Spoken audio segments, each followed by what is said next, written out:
انسانوں کے اس دنیا میں آنے سے بھی بہت پہلے، لگ بھگ 6 کروڑ سال پہلے ہمارے پلینٹ پہ ایسے دیو راج کیا کرتے تھے جن کو آج ہم ڈائنوسورز کے نام سے پہچانتے ہیں۔ ان ڈائنوسورز نے ہماری دنیا پر چند سو یا چند ہزار سالوں تک نہیں بلکہ یہ پورے 18 کروڑ سالوں تک اس دنیا پر رات اتنی زیادہ تھی کہ ابھی تک سائنسدانوں کو 900 سے بھی زیادہ ایسے فوسلز مل چکے ہیں جن کا تعلق الگ الگ ڈائنوسورز کی قسموں سے جوڑا جاتا ہے۔ ایک ایسٹیمیٹ کے مطابق جب جوراسک پیریڈ اپنے پیک پہ تھا تو ارتھ پر 400 بلین سے بھی زیادہ ڈائنوسورز ہوا کرتے تھے، یعنی 40,000 کروڑ سے بھی زیادہ۔ ہم انسانوں سے بھی پہلے پائے جانے والے جانور جن کی نسلیں مر کر اب ختم ہو چکی ہیں، ان کے ڈھانچے یا کوئی بھی ایسی چیز جو ان کی اس دنیا پر موجودگی کا ثبوت دیتی ہو، اس کو فوسل کہا جاتا ہے۔ سب سے پہلا ڈائنوسور فوسل ناروے کے سمندر میں آئل کے لیے کی جانے والی ڈرلنگ کے دوران دریافت ہوا تھا۔ یہ فوسل سمندر کے باٹم سے بھی 2250 میٹر نیچے دفن ہو رکھا تھا۔ کروڑوں سال تک زمین کے اندر دفن رہ جانے کی وجہ سے فوسل کا اپنی اصلی حالت میں رہنا کافی زیادہ مشکل ہوتا ہے۔ زیادہ تر فوسلز تو گل کر آئل بن جاتے ہیں جن کو ہم پروسیس کر کے فیول کے طور پہ استعمال کرتے ہیں۔ کئی بار ان کی صرف ٹوٹی پھوٹی ہڈیوں کے حصے مل پاتے ہیں، یا اگر بہت ہو جائے تو ان کا صرف ڈھانچہ ہی مل پاتا ہے۔ اگر گوگل پر ڈائنوسورز ٹائپ کر کے سرچ کیا جائے تو ایک لمبی لسٹ سامنے آ جاتی ہے۔ یہ سب ان ڈائنوسورز کی قسمیں ہیں جن کے فوسلز کے چند حصے ہمیں ملے تھے۔ ان حصوں کو جوڑ کر اور مختلف جگہ سے ان کے فٹ پرنٹس کا معائنہ کر کے ایک اندازہ لگایا جاتا تھا کہ یہ دیو دکھتے کیسے تھے، ان کا چلنے کا انداز کیسا تھا اور یہ کیا کچھ کھاتے تھے۔ ابھی تک ہمیں کوئی ایک بھی ایسا ڈائنوسور فوسل نہیں ملا جو بالکل اپنی اصلی حالت میں موجود ہو، لیکن اب ان قریب ملنے جا رہا تھا۔ 2011 میں شان فنک نامی شخص کینیڈا کی ایک مائن پر کھدائی کا کام کر رہا تھا۔ یہ کھدائی زمین میں 200 فیٹ ڈیپ سینکور ملینیم مائن کے لیے کی جا رہی تھی جو کینیڈا کی پروونس البرٹا میں واقع ہے۔ دوپہر کے 1:30 بج رہے تھے اور کھدائی کا کام زوروں شوروں سے چل رہا تھا۔ ویسے تو یہاں کی مٹی بالکل سافٹ تھی اور اسی وجہ سے ایکسکیویٹر کو زیادہ زور بھی نہیں لگانا پڑ رہا تھا، لیکن پھر ایک پوائنٹ ایسا آیا جب ایکسکیویٹر کو اپنے دانت مٹی میں دھسانے کے لیے زور لگانا پڑا۔ پہلے تو شان فنک جو کہ ایکسکیویٹر کو آپریٹ کر رہا تھا، اس نے سمجھا کہ شاید اس کے راستے میں کوئی بڑا پتھر آ گیا ہے۔ جب اس پتھر نما چیز پر زور لگایا گیا تو شان کو ایک عجیب و غریب پیٹرن زمین میں دھسا ہوا نظر آیا۔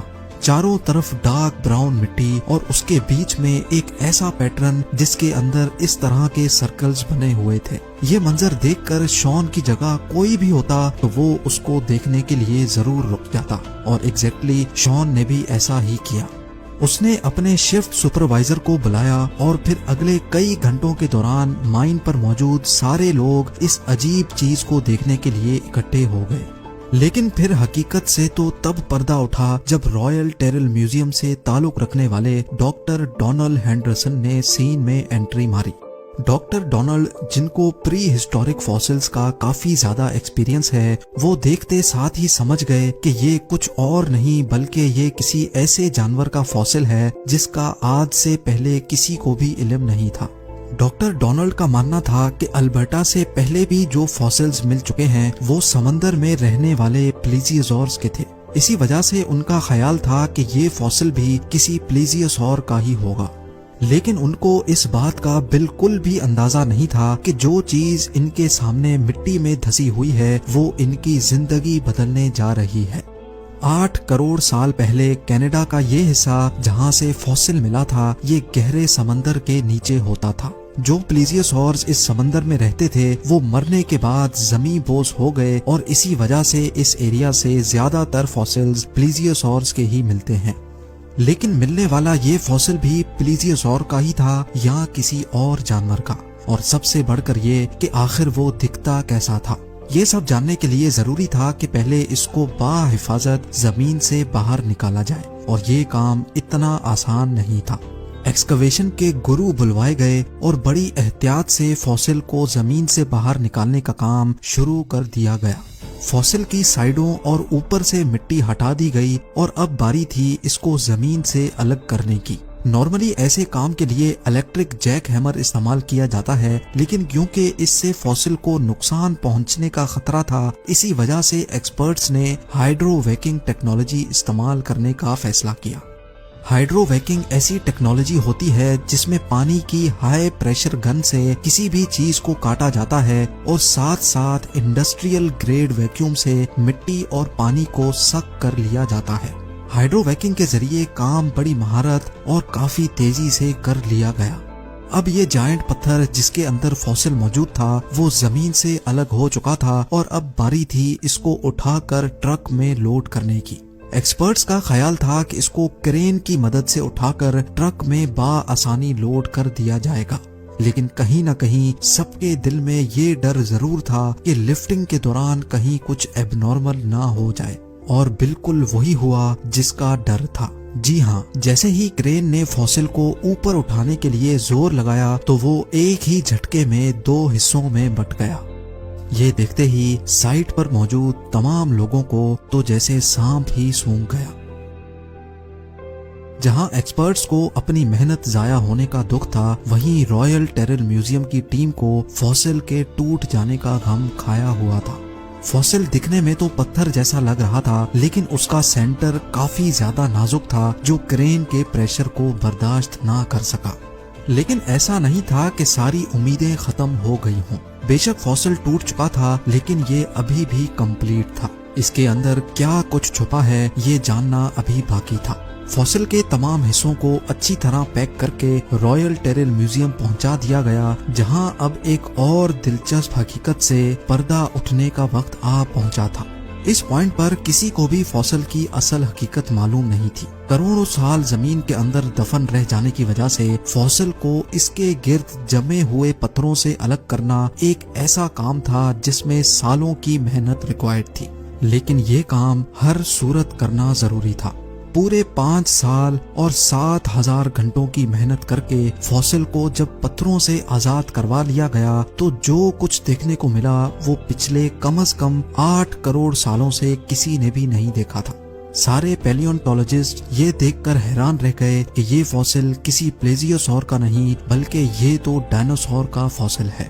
لیکن سب کو ایک زور کا دھچکا تو تب لگا جب ان کو یہ معلوم پڑا کہ اس ڈائنوسور کا فوسل اتنی اچھی طرح پریزروڈ ہے کہ ابھی تک اس کی کھال بھی ڈیمیج نہیں ہوئی۔ یہ دنیا کا واحد ایسا ڈائنوسور تھا جو ہمیں بالکل اصلی حالت میں ملا تھا۔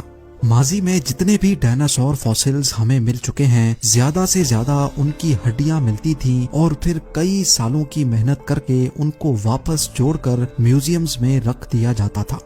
ریڈش براؤن کلر کی اسکن، سیلف ڈیفنس کے لیے پوری باڈی پر آرمرڈ جیکٹ اور 3.5 ٹن وزنی اس ڈائنوسور کے بارے میں اس سے زیادہ اور کچھ معلوم نہیں تھا۔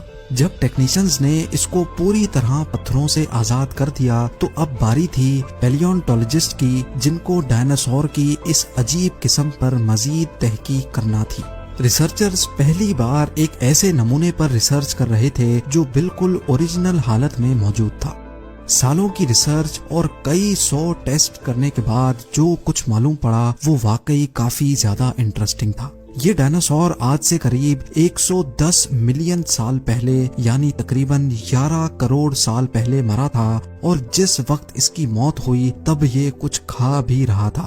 آہستہ آہستہ چلنے والا یہ ڈائنوسور پلانٹس کھاتا تھا اور حیرت انگیز طور پہ اس کے پیٹ سے اس پلانٹ کے ٹریسز بھی برآمد ہوئے جو اسی کے ساتھ پریزرو ہو گئے تھے۔ یہ ڈائنوسور جراسک ایج کے اس حصے میں پایا جاتا تھا جب اس دنیا پر ریپٹائلز کا راج ہوا کرتا تھا۔ ان کے ختم ہونے کے بعد زمین، ہوا اور پانی کو نئے جانوروں نے ریپلیس کر دیا، جس میں ٹی ریکس جیسے خونخوار ڈائنوسور بھی تھے۔ 6.5 کروڑ سال پہلے ایک بہت بڑا میٹیورائٹ جس کی سائز دبئی سے بھی 10 گنا بڑی تھی وہ اچانک ارتھ پر آ گرا۔ اس میٹیورائٹ کے دھماکے نے ہماری دنیا کو ہلا کر رکھ دیا تھا، اور اس کے نتیجے میں ہونے والی تباہی کا اندازہ لگانا ہی کافی زیادہ مشکل ہے۔ سائنسدانوں کا ماننا ہے کہ اسی تباہی کی وجہ سے ہی پوری دنیا سے ڈائنوسورز کا خاتمہ ہوا تھا۔ لیکن ایکسپرٹس پر امید ہیں کہ اس طرح کے لاکھوں فوسلز پہاڑوں یا زمین کے نیچے ابھی تک دفن ہیں۔ امید ہے